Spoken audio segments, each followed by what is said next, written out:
ముఖ్యమంత్రి గారికి సమాధానం నేను చెప్తా అంటున్నా. సాంబశివరావు గారు ముఖ్యమంత్రి గారికి సమాధానం చెప్తా అంటున్నా. సాంబశివరావు గారు మీరు మాట్లాడు అన్నా. నేను ఇది తప్పు అధ్యక్ష. ముఖ్యమంత్రి గారికి 3 నిమిషాలు సమాధానం చెప్తాను. 3 నిమిషాలు ఉన్నాయి.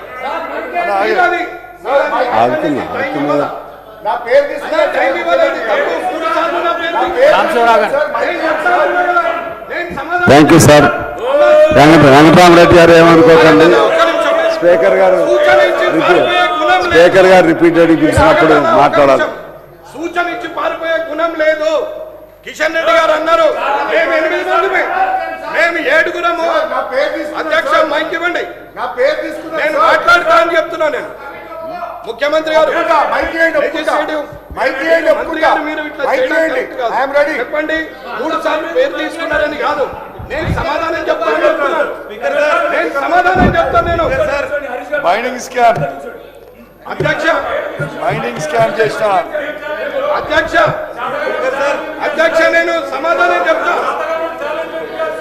అధ్యక్ష మైనింగ్ స్కామ్ చేసిన పొంగులేటి శ్రీనివాస్ రెడ్డి గారు గౌరవ ఎల్ఏ మినిస్టర్ గారు. సార్, వెంకటరమణారెడ్డి గారిని ఇప్పుడు ముఖ్యమంత్రి గారు సూటిగా ఒక ప్రశ్న అడిగారు. మొదటిగా సిబిఐ ఎంక్వైరీకి సంబంధించిన కాళేశ్వరం ప్రాజెక్ట్ మీద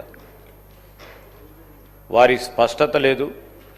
దానికి సంబంధించిన అంశం విషయంలో ఏ విధంగానైతే ఇక్కడ చెప్తా ఉన్నారో వారి నాయకత్వం, వారి ప్రభుత్వానికి సంబంధించి దానిపైన మొదటగా జవాబు చెప్పమనండి, తర్వాత సూచనలు ఇవ్వచ్చు. చాలామంది కూడా సరే మీ తృష్ణ, మీ ఆలోచన మీకు తెలియజేసినారు, విన్నరు. సభాపతి గారు వినకుండా లేరు. ఈరోజు నేరుగా ముఖ్యమంత్రి గారు స్పష్టంగా చెప్పడం అడిగేయటం జరిగింది. ఆ విషయం ప్రస్తావన చేసి మీరు ఏం చేస్తున్నారో చెప్పండి. దాని తర్వాత ఏమైనా మాట్లాడుతుంటే మీ సూచనలకైనా దాని పరంగా విలువ ఉంటుంది, అర్థం ఉంటుంది. కానీ మీరు చేయకుండా సభకు సూచనలు ఇస్తున్నారు, వారు ప్రభుత్వానికి సూచనలు ఇస్తున్నారు. ఇస్తే స్వీకరించడానికి కూడా మేము ఉంటాం పెద్ద హృదయంతో. కానీ మీరు చెప్పాల్సిన ధర్మాన్ని, మీరు చేయాల్సిన ధర్మాన్ని మర్చిపోయి మరి మీరు సూచనలు ఇస్తాము, మరి మేము నీతులు చెప్తామంటే సరికాదు. మీరు చేయండి, సూచనలు చేయమంటున్నాం, ఆహ్వానిస్తామంటున్నాం కదా. మీరు ఆచరణలో పెట్టండి, ఆచరణలో పెట్టి మాకు చెప్పండి, ఆచరణలో పెట్టి మాకు చెప్పండి. మీరు ఆచరణలో ఎప్పుడు పెడతారో చెప్పండి. స్పష్టత మీకు ఆ విషయంలో స్పష్టత ఉన్న తర్వాతనే సార్ దాని విషయంలో నేను చెప్తా. అంటే అదే ప్రత్యేకమైన విషయంలో వారు ఫస్ట్ మాట్లాడమని చెప్పండి, తర్వాత మీకు కానీ మా ప్రభుత్వానికి కానీ సూచనలు ఇవ్వండి. అధ్యక్ష సాంబశివరావు గారు, మీరు ఆగండి. సాంబశివరావు గారు మైక్ ఇవ్వాలండి. నేను మాట్లాడాలని చెప్పాను.